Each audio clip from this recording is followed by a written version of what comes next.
People say the sky is neutral, but at 30,000 feet, prejudice can feel closer than the clouds. Amira Lewis, a quiet black woman heading to Phoenix, expected nothing more than a long flight and a book to escape into. Instead, the man beside her, an Arab billionaire draped in luxury, leaned in with a laugh that cut straight through her calm.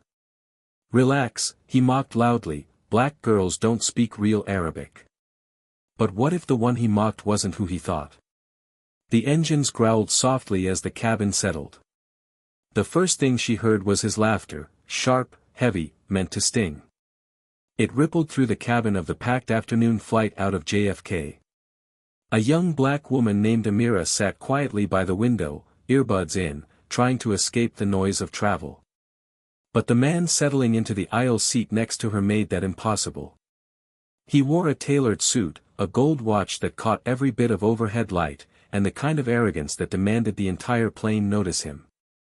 "Unbelievable," he said loudly, pointing at her without shame. "I specifically told the airline I'm searching for a wife who speaks Arabic. And they give me this." His voice boomed through the cabin. A few passengers turned.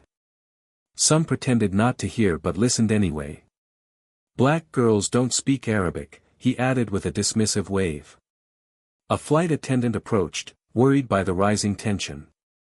The billionaire leaned back smugly, spreading his knees wide, taking up more space than he needed. "Move her," he ordered, like he was shopping for furniture. "She's not the kind of woman who belongs next to me." Amira kept her head slightly down, fingers gripping the edge of her phone. The humiliation felt heavy. Familiar. The kind that squeezed her lungs before she could find breath again. She swallowed hard as the attendant hesitated, unsure what to do.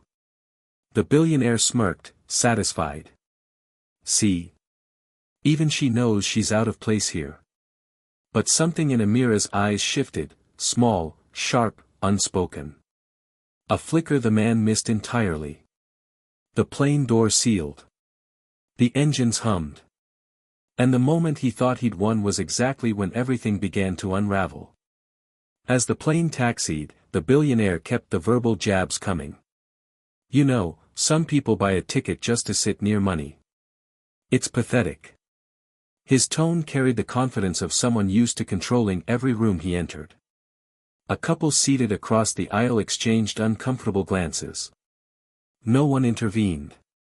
That silence, cold and isolating, pressed harder on Amira's chest than the man's words. Then came the tiny moment that hurt the most.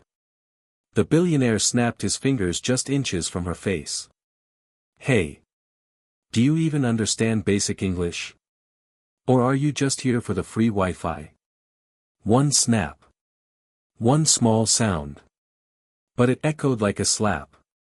Amira bit her lip, holding back the heat rising in her throat.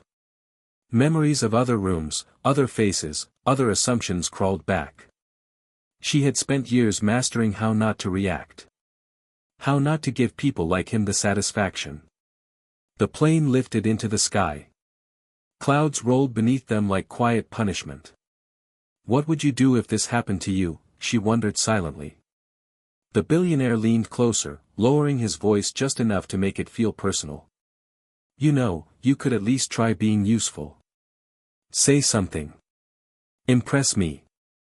Or are you exactly what you look like?" She didn't answer. Not yet. But she heard every syllable. And she stored all of them for the moment he would regret ever opening his mouth. Cruising altitude. The seatbelt sign dinged off. The billionaire shifted, cracking his knuckles like preparing for a performance. He laughed again. "See? Nothing. Empty. I told you, black girls don't know Arabic. They barely know one language." A few heads turned this time. Not out of curiosity, out of discomfort. People could feel the cruelty now. And still, no one spoke. He leaned in one final time, whispering with a cruel smirk, "If you understood even 5 words of my language, I'd give you this whole row." Amira finally turned her head. Her expression was calm. Too calm. And in flawless, formal Arabic, sharp as cut glass, she replied. Do you always insult women before deciding they're beneath you, or is that only when you're afraid they might be smarter? The words landed like a detonation. The billionaire froze. His mouth parted. His eyes locked on hers, unable to process what he'd just heard. Passengers gasped. One woman actually dropped her drink. The billionaire sputtered, switching to Arabic himself, but his accent faltered, sloppy and uneven. She responded again, clean, precise, native-level fluency. He wasn't just embarrassed. He was exposed. A flight attendant hurried over. Is everything okay here? The billionaire opened his mouth, then closed it again. He had no explanation for the scene he'd created. No way to reclaim the power he'd lost. Amira answered calmly, still in Arabic, still devastating. He requested that I move seats because he assumed I was uneducated. I simply responded in a language he claimed I couldn't speak. The attendant turned to the billionaire. Sir, we'll need you to lower your voice for the remainder of the flight. And please do not harass other passengers again. Whispers spread through the cabin. Phones angled discreetly. The billionaire shrank back into his seat, face gone pale. Amira returned her gaze to the window. Quiet. Composed. Fully in control. Just before she placed her earbuds back in, she added one final line, in Arabic, soft but lethal. Next time you look for a wife, try looking for respect first. The billionaire didn't say another word.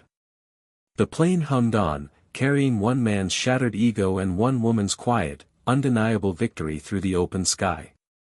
And somewhere between clouds and consequence, everyone knew they had just witnessed the moment prejudice collapsed under its own weight.